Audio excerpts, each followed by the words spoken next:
In 1968, a scientist built paradise. Everything was perfect inside. Unlimited food, unlimited water, no predators, no disease, no violence, no reason to struggle, no reason to suffer, no reason to fail. And then he watched paradise kill everything inside it.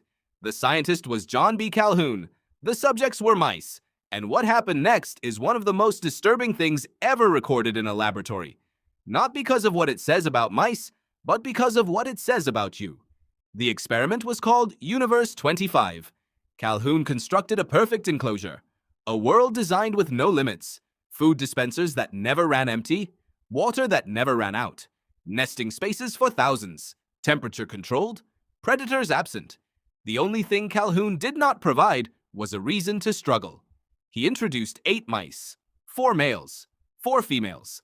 For the first few months, everything went exactly as expected. The population grew. Mice explored their world. They established territories. They formed social structures. By day 315, the population had reached 620. By day 560, it had crossed 2,200. Then something went wrong. Not with the food, not with the water, not with the space. Those were all still available. What broke was something far harder to measure. Something that had nothing to do with survival and everything to do with meaning. The males stopped defending territory, not because they lost fights, because they stopped caring. They withdrew to the center of the enclosure and began doing nothing, grooming themselves obsessively, eating, sleeping, moving in slow, aimless patterns. Calhoun called them the beautiful ones. They were physically perfect, coats immaculate, bodies healthy, and they were completely hollow. The females abandoned their young, not all at once, gradually, first ignoring them, then rejecting them, then forgetting they existed. Pups that survived early infancy became violent or withdrew entirely.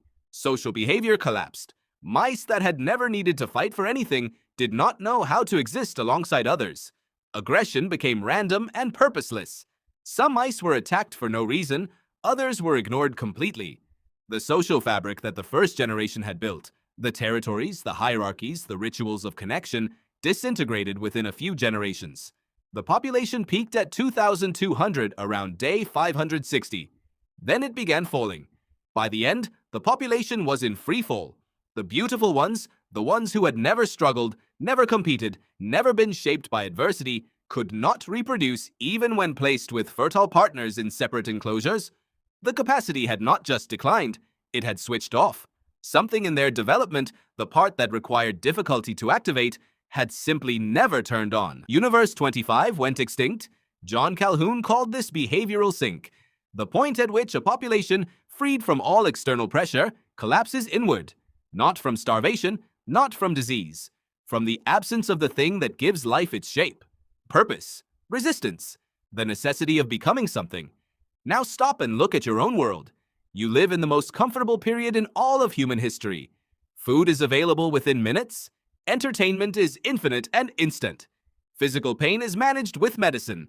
Social rejection, once a death sentence for your ancestors, now carries no survival cost at all.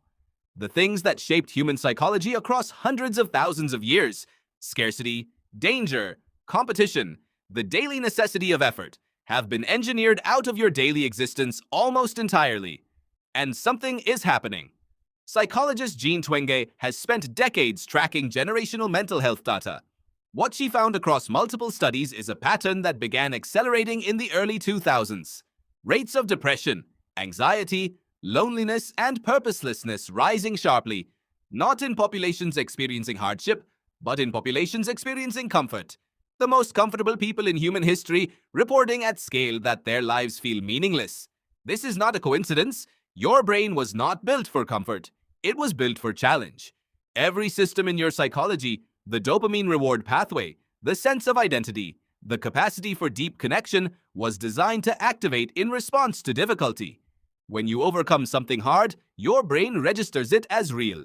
When you are handed everything, your brain registers nothing. Not pleasure, not satisfaction, not peace. Nothing. The signal that tells your psychology you exist, that you matter, that your actions have weight, that signal requires resistance to fire. Philosopher Albert Camus spent his career wrestling with a single question. If life has no inherent meaning, what stops a person from collapsing? His answer was not to find meaning, it was to create it, to choose struggle, to push against the absence of purpose with deliberate, conscious effort, to imagine Sisyphus, condemned to roll his boulder up a hill for eternity, watching it roll back down, climbing again, and to imagine him happy. Not because the struggle ends, but because the struggle is his. It belongs to him. It is the shape of his existence. The mice in Universe 25 had no boulder to push, and so they had nothing.